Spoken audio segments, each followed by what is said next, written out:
మరి వాస్తవంగా అయితే ఇంకొకలాగా అయితే అసలు జరిగే పని కాదు. మరి ఆయన ద్వారాగా, మా నాన్నగారి ద్వారాగా మరి నేను యేసు ప్రభువుని తెలుసుకోవడం జరిగింది.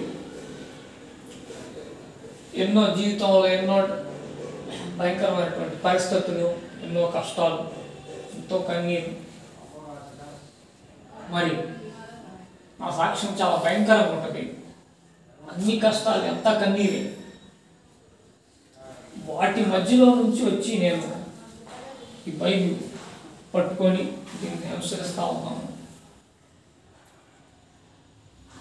చాలామంది తెలియని వాళ్ళు ఏమనుకుంటారంటే నా గురించి సేవకులు కానీ, కొంతమంది నాకు తెలిసిన స్నేహితులు కానీ, వాడే ఉందిలే ఏదో బైబిల్ అట్ట పట్టుకొని ఏదో అట్ట కొనసాగుతున్నాడు.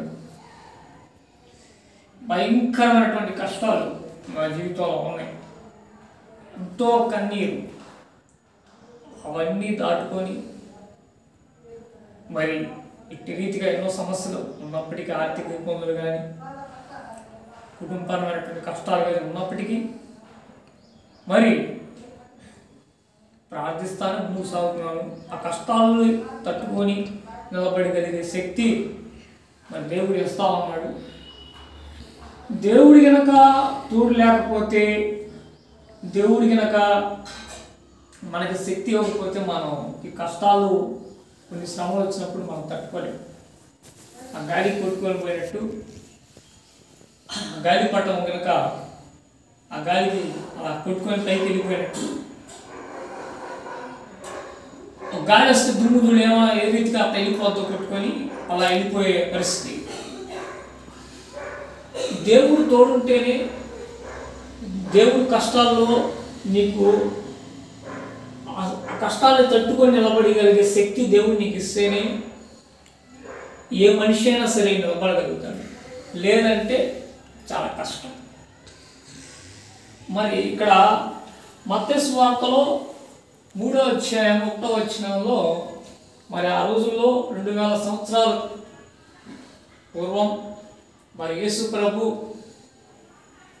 బాప్తిసం ఇచ్చే యోహాను దగ్గరికి మరి బాప్తిసం తీసుకోవడానికి వస్తా, దానికి ముందుగా మరి అరణ్య ప్రాంతంలో ఆయన యోహాను భక్తుడు పరలోక రాజ్యం సమీపించుతున్నది, మీరు మారు మనసు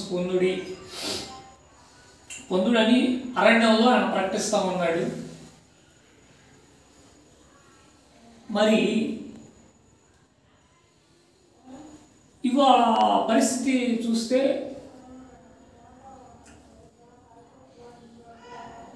మనుషులు ఎలా ఉన్నారంటే దేనికైనా సరే సమయం వెచ్చిస్తున్నారు, కానీ దేవుని మాటలు వినటానికి, మరి దేవుని దగ్గర సమయం గడపడానికి మరి వాళ్ళు ఏంటంటే సమయం ఇవ్వని పరిస్థితిగా ఉంది. మా నాన్నగారు గణపారం, మా సొంతూరు గణపారం, చిలకూరుపేట పక్కన. మరి మా నాన్నగారు ఎంతోమందిని ఆయన మరి ఎంతోమందిని తెలిసిన బంధువుల్ని కానీ వాళ్ళందరినీ కూడా మరి యేసు ప్రభువుని పరిచయం చేశాడు. అమ్మ, దేవుడు నమ్ముకోండి, ఆయన రక్షకుడు అని చెప్పేసి ఎంతోమంది బంధువుల్ని తీసుకొచ్చాడు. చర్చికి పాస్టర్ గారికి చెప్పి ప్రార్థన చేయించాడు. వాళ్ళు కూడా ఏంటంటే ప్రజలు ఎలా ఉన్నారంటే కష్టాలు ఉన్నప్పుడే దేవుని దగ్గరికి వస్తాడు. కష్టాలు లేకపోతే అసలు దేవుని తలుచుకునే పరిస్థితి ఉండదు. ప్రస్తుత సమాజంలో ఏంటంటే అలా ఉంది పరిస్థితి. కష్టాలు ఉంటేనే దేవుడు గుర్తుకొస్తాడు. వాళ్ళ చాలామంది యేసు ప్రభుని అంటే చర్చికి కానీ ఎంతోమంది ప్రస్తుత ప్రపంచంలో ప్రజలు ఏంటంటే ఒక ఆలయానికి కానీ ఒక చర్చికి కానీ ఎందుకు వస్తారంటే వాళ్ళ కష్టాలు తీర్చుకోవటం అంటే అక్కడికి వస్తే ఏమన్నా మా సమస్య ఏమన్నా పోయిద్దేమో. 2010లో నాకు ఒక సమస్య వచ్చింది. సమస్య వస్తే మరి ఒకతను అన్నాడు, అన్నా నేను పలానా చోటకి వెళ్ళి అక్కడికి వెళ్ళి ఒక ఆలయం దగ్గరికి వెళ్ళి కొబ్బరికాయ కొట్టాను. కొబ్బరికాయ కొట్టి అక్కడ నేను ఆ దేవుణ్ణి పూజించాను, నా సమస్య చెప్పుకున్నాను, నాకైతే తీరింది అన్నాడు. నువ్వు కూడా వెళ్ళు, నువ్వు వెళ్తే అక్కడ నీకు కూడా సమస్యలు తీరుతాయి అని చెప్పాడు. కష్టాలు అంటే వాళ్ళకున్న సమస్యలు కోసమే ఆలయానికి కానీ దేవుణ్ణి కానీ నమ్ముకోవడానికి వాళ్ళు ప్రయత్నం చేస్తారు. కష్టాలు లేకపోతే అసలు దేవుడే గుర్తుకురాడు. ఒకటి నేను నాకు తెలిసిన స్నేహితుడు ఉన్నాడు గంపర్లో, యేసు ప్రభువుని నమ్ముకో, మారు మనసు పొందు అన్నారు. దానికి అతను అన్నాడు, నేను సరే నువ్వు చెప్పినట్టు నేను నమ్ముకుంటాను, నువ్వు చెప్పినట్టు నేను మారతాను. వాడు మందు తాగుతాడు, డ్రింకర్ ఫుల్గా తాగి చాలా చాలా డబ్బు పోగొట్టుకున్నాడు, చాలా డబ్బు ఖర్చు పెట్టుకున్నాడు, జీవితాన్ని కొంత పాడు చేసుకున్నాడు. భార్య వెళ్ళిపోయింది విడాకులు తీసుకొని, అతను టార్చర్ భరించలేక. సరే నువ్వు యేసు ప్రభువుని నమ్ముకో, మారు మనసు పొందు అని చెప్పాడు. దానికి అతను అన్నాడు, సరే నువ్వు చెప్పినట్టు నేను నమ్ముకుంటాను, నేను గత జీవితంలో ఏదైతే కోల్పోయానో అదంతా తిరిగి ఇవ్వను, అప్పుడు నేను నమ్ముతాను, అప్పుడు నువ్వు చెప్పింది చేస్తానన్నాడు. దేవుడు చెప్పాడా నువ్వు జీవితాన్ని నాశనం చేసుకో లేకపోతే మళ్ళీ నేను బాగు చేస్తానని దేవుడు అని చెప్పాడు.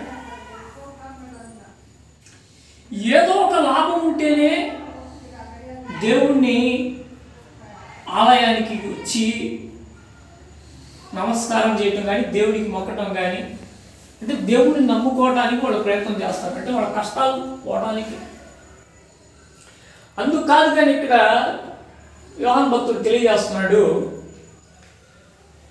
మారు మనస్సు పొందుడి అని చెప్పి యోహాను భక్తుడు ఇక్కడ తెలియజేస్తా ఉన్నాడు. మన కష్టాలు పోవడానికో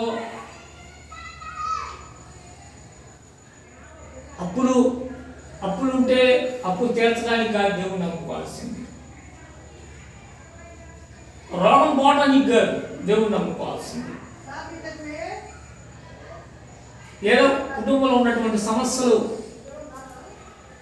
తీరితే చాలు, దానికోసం కాదు. చాలామంది ఇట్లా భ్రమలో బతుకుతూ ఉన్నారు. చాలామందికి తెలియని విధానంగా ఈ సమాజంలో ప్రస్తుతం ప్రజలు ఇట్లా నడుస్తూ ఉన్నారు. మారు మనసు రక్షణ కోసం మనం దేవుడిని నమ్ముకోవాలి. సరే ఇవాళ అప్పులు తీరుతాయని దేవుడిని నమ్ముకున్నావు, అసలు అప్పులు తీరింది, మళ్ళీ రేపు అప్పులు చేయవా? సరే రోగం తగ్గింది, రోగం తగ్గటం కోసం దేవుడిని నమ్ముకుంటాం, ఇప్పుడు తగ్గిద్ది, మళ్ళీ రేపు వస్తే రోగం, అప్పుడు ఏం చేస్తాం? అప్పుడు దేవుడు వదిలిపెట్టి వెళ్ళిపోతాం. ఎంతోమంది ఇట్లా దేవుడు మేము అనుకున్నది చేయలేదు, దేవుడు మేము అడిగింది ఇవ్వలేదు అని కొంతమంది దేవుడిని విడిచిపెట్టే వాళ్ళు కూడా ఉన్నారు. నువ్వు అడిగినంత ఇవ్వనంత మాత్రాన ఆయన దేవుడు కాకుండా పోతాడా? నువ్వు చెప్పింది చేయనంత మాత్రాన ఆయన దేవుడు కాకుండా పోతాడా? మనిషి అందుకు కాదు నమ్ముకోవాల్సింది యేసు ప్రభువుని. మనిషి దేవుణ్ణి అందుకు కాదు నమ్ముకోవాల్సింది, నీ ఆత్మను రక్షించుకోవడానికి నువ్వు ముఖ్యంగా నమ్ముకోవాలి. దానికి ముందుగా మారు మనస్సు, నీ మనసు మార్చుకోవాలి. ఇంట్లో ఒక కుటుంబంలో ఒక దొంగ ఉంటే ఆ కుటుంబం మొత్తానికి చెడ్డ పేరు వచ్చింది వాడు ఒక్కడ వల్ల. ఒక్కడే ఉండేది, 5 కుటుంబంలో 5 ఒకడు ఉంటాడు అనుకో, ఒకడు దొంగోడు అనుకో, లేకపోతే ఒకడు తిరిగిపోతాడో ఒకడు తాగుపోతాడు. వాడి వల్ల ఏం జరిగిందంటే ఆ కుటుంబం అందరినీ అంటారు, వాడిని ఒక్కనే కాదు, ఆ కుటుంబానికి మొత్తం చెడ్డ పేరు వచ్చింది. నువ్వు మనస్సు మార్చుకొని రక్షణ నిమిత్తం నువ్వు నీ యొక్క ఆత్మను రక్షించుకోవటానికి నువ్వు దేవుణ్ణి నమ్ముకోవాలి. మార్కు 16:16 దేవుడు తెలియజేస్తున్నాడు, నమ్మి బాప్తిసం పొందిన వాడు రక్షింపబడును, నమ్మని వానికి శిక్ష విధింపబడును. ఆ రోజుల్లో అరణ్యంలో కేకేసి చెబుతున్నాడు యోహాను భక్తుడు. ఈరోజు కూడా ఎంతోమంది సేవకులు, ఎంతోమంది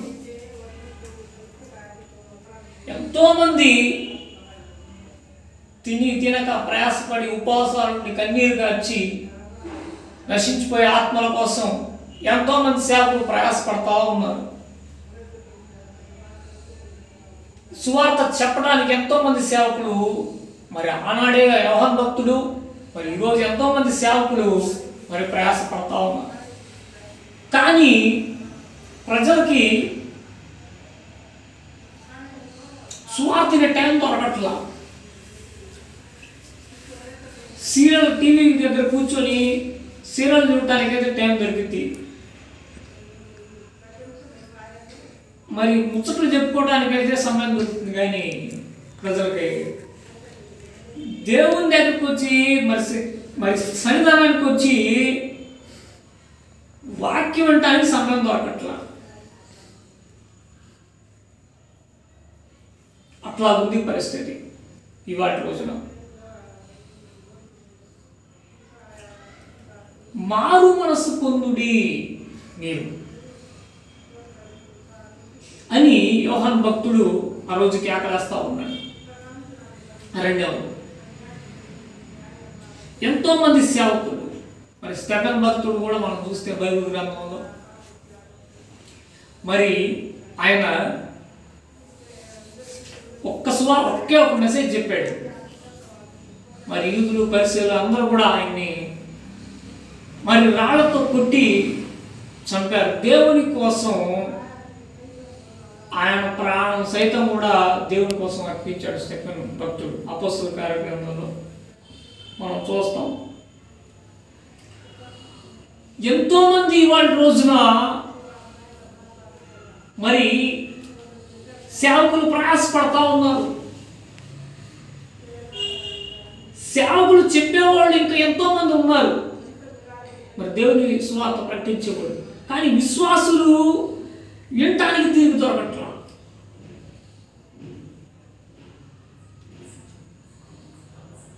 అమ్మా దేవుడిని నమ్ముకోండి అమ్మా, మారు మనసు పొందండి అమ్మా అంటే ఇక వాళ్ళు వచ్చి వాక్యం వినకపోగా ఇంకా మళ్ళీ దేవుణ్ణే దూషించే వాళ్ళు ఉన్నారు చాలా మంది. ఎవరు దేవుడు అంటే యేసుక్రీస్తు అంటే పడిన వాళ్ళు ఈ ప్రపంచంలో ఎంతోమంది ఉన్నారు. కొంతమంది భిన్నాభిప్రాయాలు, ఆయన ఇంగ్లీష్ వాడు దేవుడు అని, మన దేవుడు కాదని. కొంతమంది ఆయన దూషించే వాళ్ళు ఉన్నారు. ఎవరయ్యా ఆయన,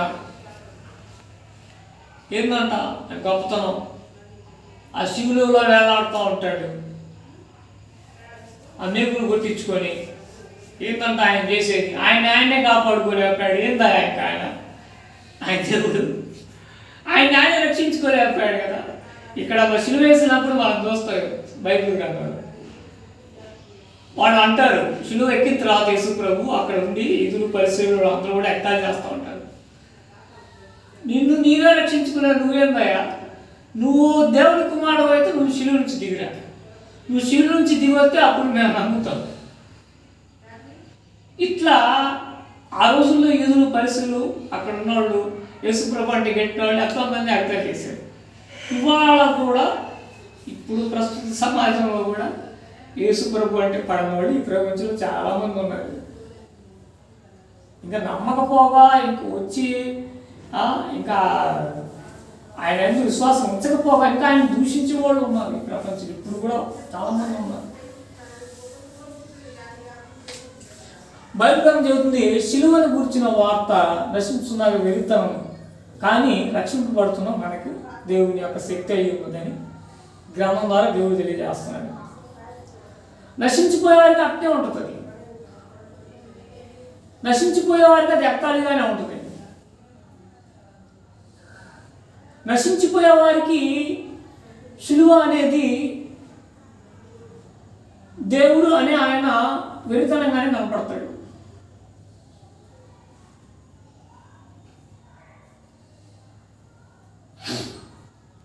మరి ఆ రోజుల్లో భక్తుడు అరణ్యంలో కేకేస్తున్నాడు. ఎంతోమంది ఉన్నారు అక్కడ, పరిసయ్యులు, సద్దుకేయులు, ఎంతోమంది అక్కడ ఉండి అసలు ఆయన ఏం చేస్తున్నాడని చెప్పేసి పరిశీలించడానికి వచ్చారు. కొంతమంది ఆయన బోధ విని, కొంతమంది మారు మనసు పొంది, మరి వాడి పాపాలు కొడుకొని, వాడు మారు మనసు పొంది వాడి పాపాలు కొడుకొని బాప్తిస్మం తీసుకున్నారు. ఇంకొంతమంది అక్కడ ఉండి ఆయన ఎవరు అనేది నాకు అర్థం కాదు, నువ్వు ఏలియావా, నువ్వు మెస్సియావా అని చెప్పేసి ఆయన ప్రశ్నిస్తూ ఉన్నారు చాలామంది అక్కడ ఉన్న వాళ్ళంతా. ఎంతోమంది ఇవాళ లోకానికి సమయం వెచ్చిస్తూ ఉన్నారు, కానీ వాళ్ళ సొంత కార్యాలకు సమయం వెచ్చిస్తున్నారు, కానీ దేవునికి సమయం వెచ్చించే పరిస్థితి కనపడట్లేదు. దేవుడి సన్నిధికి వచ్చి వాక్యం వినండమ్మా అంటే టయానికి రాదు. విశ్వాసుల పరిస్థితి కూడా అట్నే కనపడతా ఉంది. పాస్టర్ గారు 10 గంటలకు ఆరాధన అంటే వీళ్ళు 12కి వస్తారు, కొంతమంది వస్తారు 12 గంటలకు వచ్చి వాళ్ళు ఏంటి అంటే కానుకేసి వెళ్ళిపోతారు, మళ్ళీ కాసేపు ఉండి బల ఆరాధన తీసుకోవడం వెళ్ళిపోవడం. క్రమశిక్షణ అనేది లేని విధంగా విశ్వాసుల ఇవాళ కూడా కనపడతా ఉంది.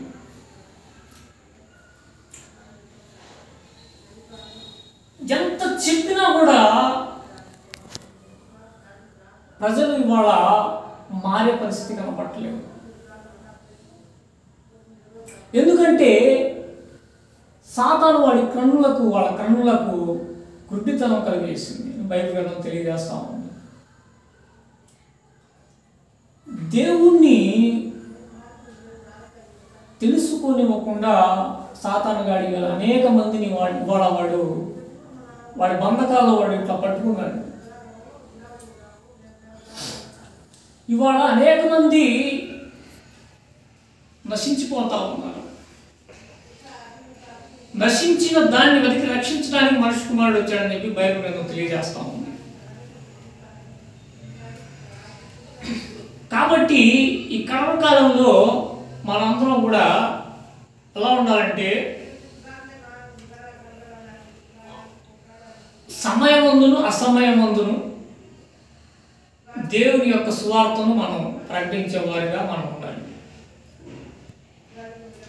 దేవుని కోసం ప్రయాసపడేవారిగా మనం ఉండాలి. ఒక 100 సంవత్సరాల క్రితం టైటానిక్ షిప్ అనేది మీ అందరికీ తెలిసిన విషయమే.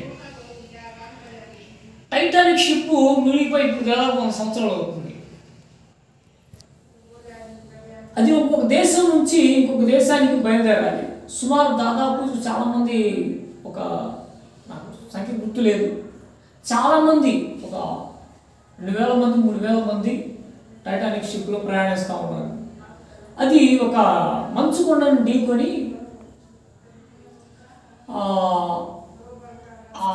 ఓడ టైటానిక్ షిప్ బద్దలైపోయి చిన్నగా షిప్లోంచి నీరు వస్తూ ఉంది.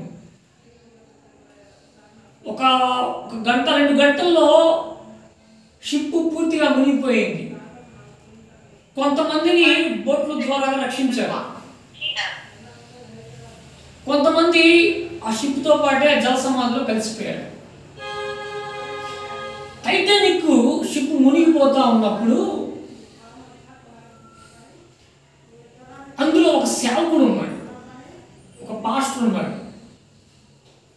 ఆ పాస్టర్ ఏం చేశాడంటే ఆయన తెచ్చుకున్నటువంటి అది నీళ్ళలో పడకుండా అది బెలూన్ లాగా ఉంటుంది, అది లైఫ్ జాకెట్ అంటారు దాన్ని. అది వెనక్కి కానీ అడుగు కానీ కట్టుకుంటే నీళ్ళలో వాడు ఆ బెలూన్ ఎంతసేపు అయితే గాలి ఉంటుందో ఆ గాలి ఉన్నంతసేపు మునగడు. ఎప్పుడైతే ఆ బెలూన్లో ఆ లైఫ్ జాకెట్లో ఎప్పుడైతే ఆ గాలి అనేది పోయిందో అప్పుడు మునిగిపోతాడు. ఆయన తెచ్చుకున్న లైఫ్ జాకెట్ తీసుకొని వెంటనే నీళ్ళల్లో కొంతమంది నీళ్ళలో పడ్డారు, ఓడ పక్కకు ఒరిగిపోయింది, నీళ్ళలో పడ్డారు. కొంతమంది మునిగిపోయేవాళ్ళు మునిగిపోతున్నారు, అడుగు భాగానికి వెళ్ళేవాళ్ళు అడుగు భాగానికి వెళ్తున్నారు. అది బాగా గడ్డగట్టే చలికాలం, అది బాగా మంచు పర్వతాలు ఉంటాయి దాంట్లో, ఆ సముద్రంలో. అట్లాంటిక్ మహాసముద్రంలో మునిగిపోయింది అది.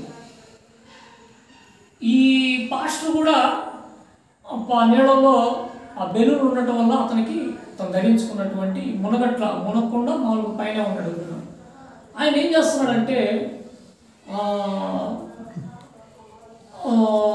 వెతుకుతున్నాడు, నదిలో వెతుకుతూ ఉన్నాడు.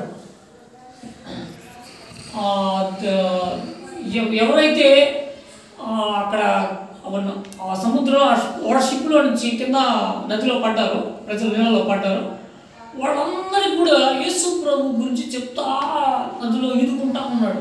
అమ్మ మీరు యేసు ప్రభుని తెలుసుకున్నారా, మీరు యేసు ప్రభుని తెలుసుకున్నారా, అమ్మ నువ్వు యేసుని ఎరుగుదువా, నువ్వు యేసుని ఎరుగుదువా అని చెప్పేసి ఆ నీళ్ళల్లో ఆ బెలూన్ ఉంది కాబట్టి ఇట్లా పోతా నీళ్ళ ఒక్కొక్కళ్ళు అడుగుతా ఉన్నాడు. కొంతమంది మునిగిపోయేవాళ్ళు మునిగిపోతున్నారు. లాస్ట్లో ఒక అతన్ని కలుసుకున్నాడు, అతను ఆ పాస్టర్ గారు అతన్ని కలుసుకొని నువ్వు యేసు ప్రభుని ఎరిగి ఉన్నావు అన్నాడు. నాకెవరో తెలియదా యేసు ప్రభు ఎవరు నాకు తెలియదు అన్నాడు. వెంటనే ఆయన మునిగిపోవడానికి సిద్ధంగా ఉన్నాడు. అతను వెంటనే అతను చేపట్టుకొని అతనికి ఉన్నటువంటి ఆ లైఫ్ జాకెట్ తీసి అతనికి తగిలిచ్చి నువ్వు యేసు ప్రభుని నమ్ముకో అని చెప్పేసి మరి ఆయన తెలియజేసి అయ్యా మీరు నన్ను కాపాడి మీరు కిందకి వెళ్తున్నారు, మరి నీళ్ళలో మునిగిపోతున్నారు కదా అని చెప్పేసి అన్నప్పుడు నేను కిందకు వెళ్ళట్లేదు, నేను పైకి వెళ్తున్నాను అన్నాడు. ఇది నీకు అవసరం. ఇప్పుడు నువ్వు చచ్చావనుకో, నువ్వు చనిపోతే నువ్వు నరకానికి వెళ్తావు, నువ్వు యేసు ప్రభుని నమ్ముకోలేదు కాబట్టి. ఇప్పుడు నేను కనుక చనిపోతే నేను పరలోకం వెళ్తాను అని చెప్పి ఆ పాస్టర్ గారు అతనికి ఉన్న లైఫ్ జాకెట్ తీసి అతను తగిలిచ్చాడు. ఇతను ఇంకా నీళ్ళలోకి అడుగు భాగానికి వెళ్ళిపోయి ఇతను చనిపోయాడు. ఈ బ్రతికి ఉన్న వ్యక్తి, ఇతని చేత కాపాడబడిన వ్యక్తి అతని దేశం వెళ్ళి అక్కడ యేసు ప్రభు గురించి అక్కడ స్వార్థ ప్రకటించాడు. ఒక వ్యక్తి ఇలా నీళ్ళలో ఒక పాస్టర్ నన్ను కాపాడాడు, ఆయన కనుక నేను కాపాడకపోతే నాకు యేసు ప్రభు ఎవరు అర్థమయ్యేది కాదు. మరి ఆయన ద్వారా నేను యేసు ప్రభుని తెలుసుకోవడం జరిగింది. మరి నేను ఇవాళ ఆయన ద్వారాగా మరి నేను యేసు ప్రభుని తెలుసుకుని ఆయన గురించి ఎంతోమందికి పరిచయం చేస్తున్నాను అని చెప్పేసి ఆయన తెలియజేశాడు. ఆయన ప్రాణం పోయినా పర్లేదు, ఒక్క విశ్వాసి కోసం ఆయన పడిన తపన, ఆ సేవకుడు ఒక్క విశ్వాసి కనుక ఒక్క పాపి కనుక మారు పంచుకుంటే పరలోకంలో పండుగ జరిగింది అని బైబిల్ తెలియజేస్తుంది. మనం కూడా అట్టి రీతిగా మరి సమయమందును అసమయమందును మరి అనేక మంది ప్రజలకి దేవుని గురించి తెలియని వాళ్ళకి మనం ఇంకా స్వార్థ ప్రకటిద్దాం. రాబోయే రోజుల్లో ఇంకా గొప్ప పని చేద్దాం. తెలియని వాళ్ళు నశించిపోతున్నారు, తెలిసిన మనం మాత్రం మరి ఇంకా రాబోయే రోజుల్లో ఇంకా బహుగా దేవుడి గురించి మనం ప్రకటించడానికి మనం ఇంకా ప్రయాసపడాలని చెప్పేసి నేను కూడా మరి సాయంకాల సమయంలో తెలియజేస్తున్నాను. ఇంకొక వ్యక్తి గురించి తెలిసి చెప్పి నేను ముగిస్తాను. సినీ నటి సిల్క్ సుమిత మీ అందరికీ తెలుసు. ఆమె 4 రాష్ట్రాల్లో సినిమాలో గొప్ప పేరుంది ఆమెకి, సినిమా యాక్టర్. 4 రాష్ట్రాల్లో ఉరుతులు పెంచింది ఆమె నటన చేతగాని. మరి అలాంటి ఆమె మరి చివరికి ఆమె ఆత్మహత్య చేసుకునే పరిస్థితి వచ్చింది.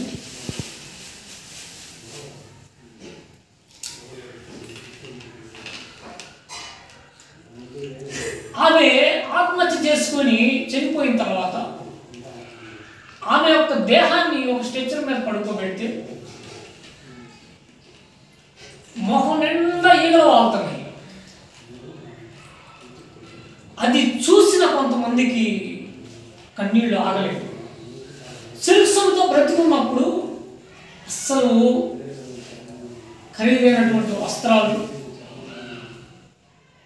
ఖరీదైన సెంటు, ఎంతో అందంగా తన దేహాన్ని కాపాడుకుంటా ఉండేది. కొంతమంది ఆమెను మోసం చేశారు. మెట్టుకి సమస్యలు, మనశ్శాంతి లేదు.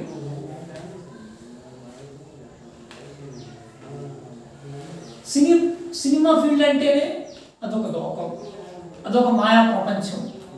మనశ్శాంతి లేక కొంతమంది నమ్మిన వాళ్ళు మోసం చేశారు. మెట్టికి చివరికి ఆమె ఆత్మహత్య చేసుకొని చనిపోయింది.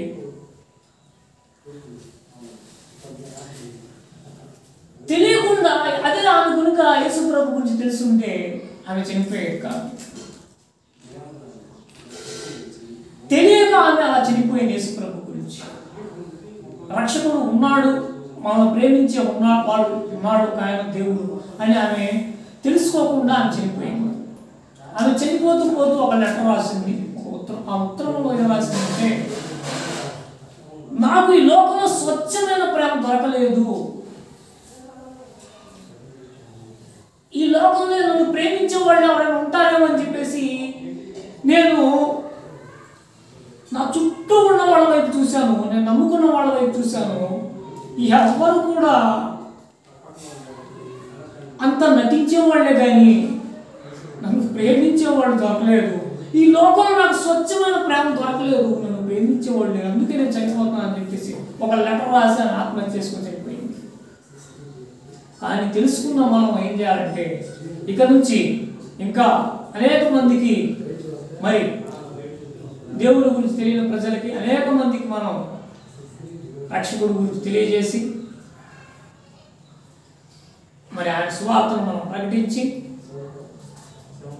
నశించిపోయే అనే ఆత్మల వరకు మనం భారత్ మనం ప్రయాసపడాలని మరి సాయంకాలం సమయంలో మరి తెలియజేస్తూ మరి నా మాటలు ముగిస్తా ఉన్నాను.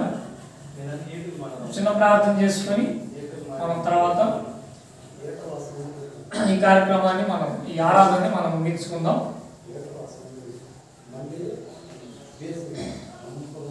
కృపగల దేవా, దయగల తండ్రి నాయన ప్రభువా, ఇదిగో తండ్రి నాయన ఈ సాయంకాల సమయంలో ప్రభువా తండ్రి నాయన వాక్యం ద్వారా మీరు మాట్లాడారు తండ్రి.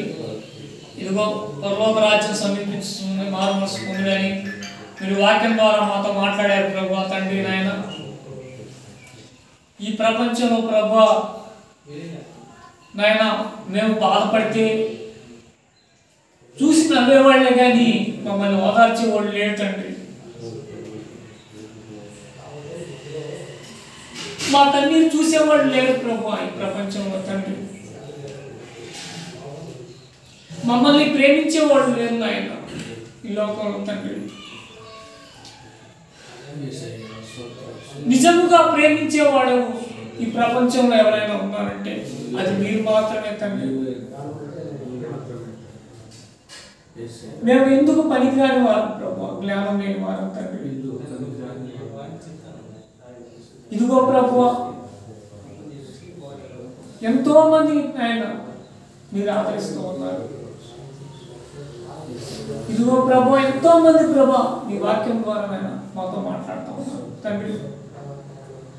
ఇదిగో తండ్రి ఇప్పుడు దాకా నాయన మీరు మాట్లాడారు నాయన మీ వాక్యం ద్వారా ప్రభు. ఇదిగో ఈ వాక్యాన్ని ప్రభువా మా హృదయంలో ఫలింపజేయండి. నీ కృతజ్ఞత కలిగి మేము బ్రతకడానికి మీరు కృప చూపండి నాయన.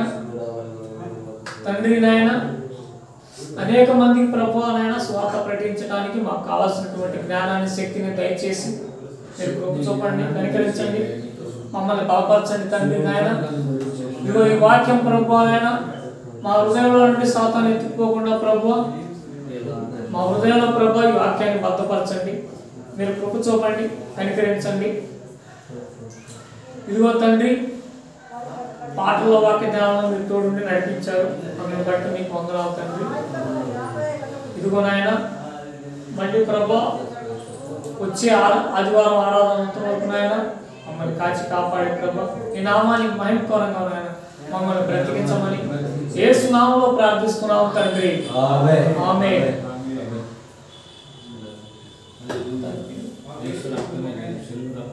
అతను ఒకసారి అన్నా తండ్రి దేవుని కార్యాలు నిరంతరం